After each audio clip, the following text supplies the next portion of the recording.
My name is Aisha Musa, a peer researcher from Durmi 1.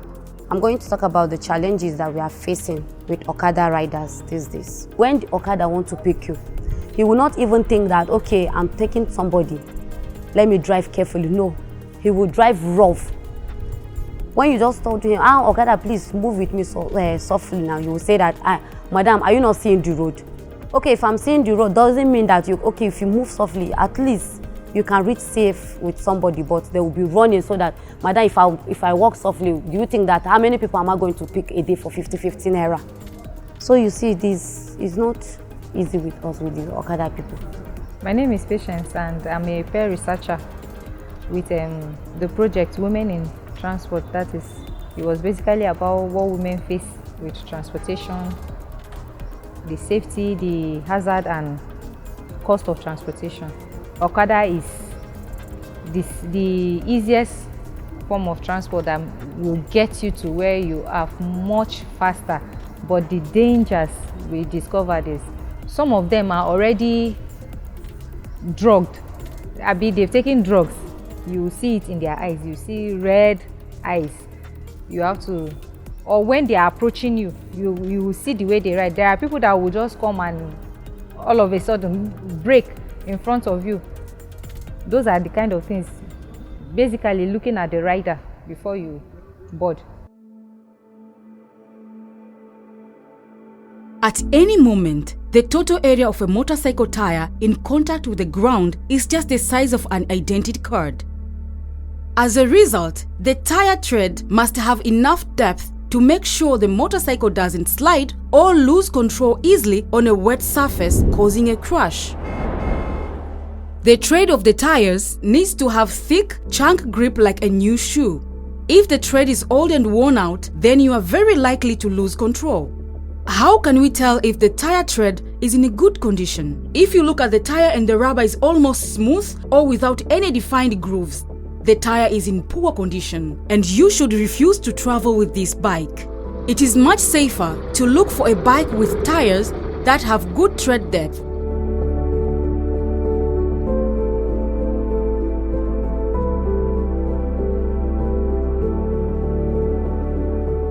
It is very important to check if your bike's lights work before you start your ride.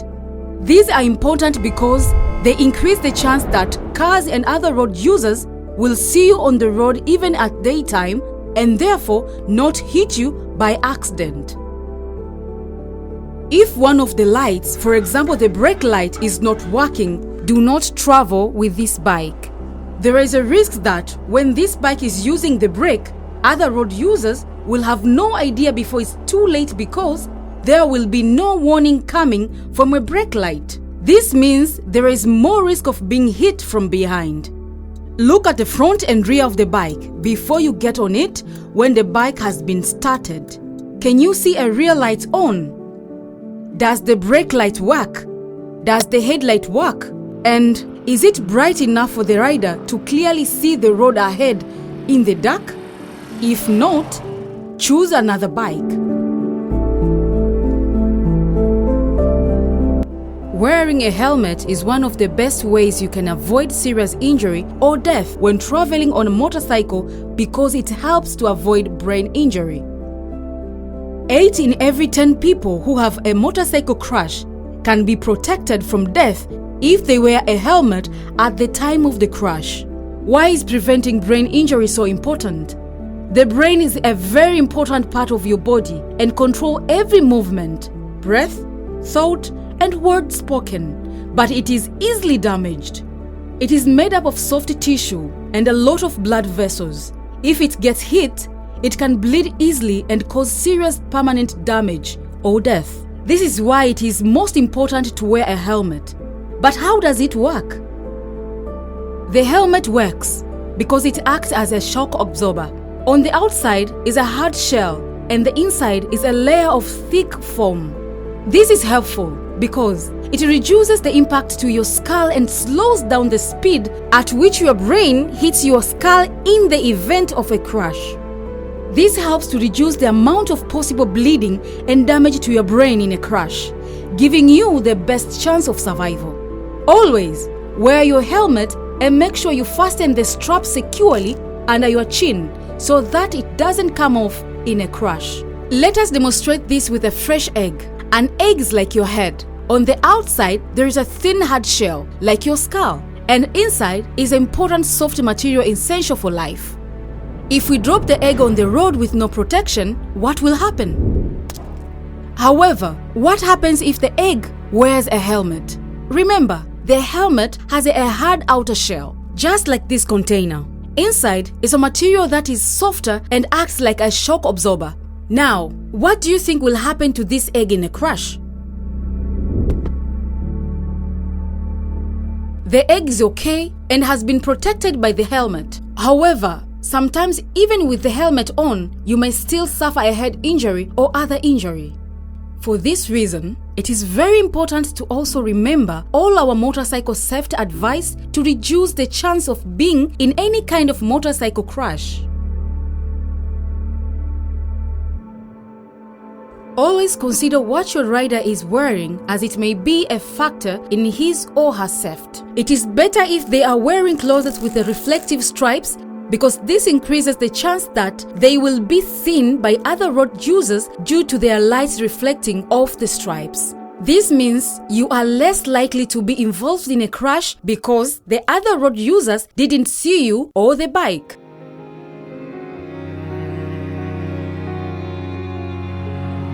Be very cautious about traveling with a rider who you know enjoys riding at high speeds. It is easy to lose control of the motorcycle when riding fast.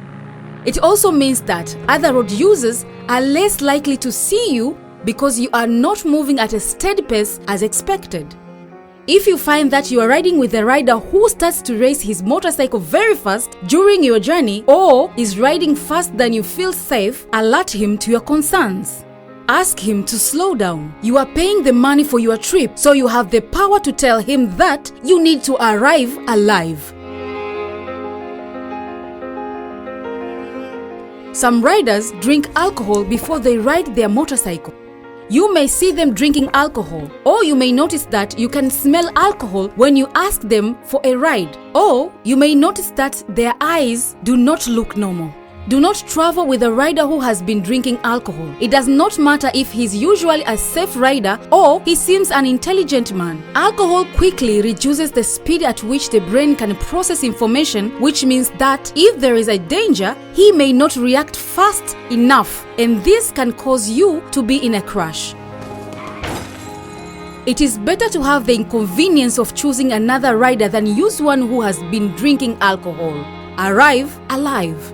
Do not ride a motorcycle when you are drunk, as you should be alert and be responsive to abrupt movements. You can be danger to the driver and yourself if you are not sober. You may find that while you are on your journey, the motorcycle rider's phone will start to ring, and he may wish to answer the phone or send an SMS at a time when he is still riding. This is very dangerous because it is distracting him from noticing all the danger on the road and will slow down his reaction time. It is proven that using a mobile phone for calling or SMS while driving or riding is as dangerous as riding after drinking 8 bottles of beer. If you wouldn't ride with a drunk rider, do not allow your rider to use his phone when taking you on your trip. This is even true if the rider tries to answer his phone and then sticks it into his helmet so that he can ride hands-free. This is still a distraction and very dangerous. If you see your rider wants to answer his phone, ask him to pull to the side and turn off the bike's engine so he can take the call safely, or ask him to make the call later. Even if the call is being made hands-free, this can be a distraction to the rider. It doesn't take a minute to take care, but a crash can leave you in hospital for a long time or worse. It is better to be 10 minutes late in this life than to be 10 years too early in the next. It can be tempting to encourage your rider to take more than one passenger at a time, meaning you are riding mishikaki or kebab style with another person or maybe more than one person. It seems you are having fun and saving money by splitting the fare, but in reality, you are standing a much greater risk of a crash. The same happens when you try to overload the motorbike with too many packages. The motorcycle is only designed to carry a maximum of one passenger at a time or a small number of packages. If you overload, then when you are on your trip and your rider needs to use the brakes, you will find it can take you 2 or 3 times longer to stop than if you were just the only passenger. If a vehicle stops suddenly in front of you or a child runs out in front of you, you won't have enough space to stop safely and you will have a crash. Better to be safe and use a little money for an extra motorcycle than spend all your money in the hospital. Please, travel as the only passenger.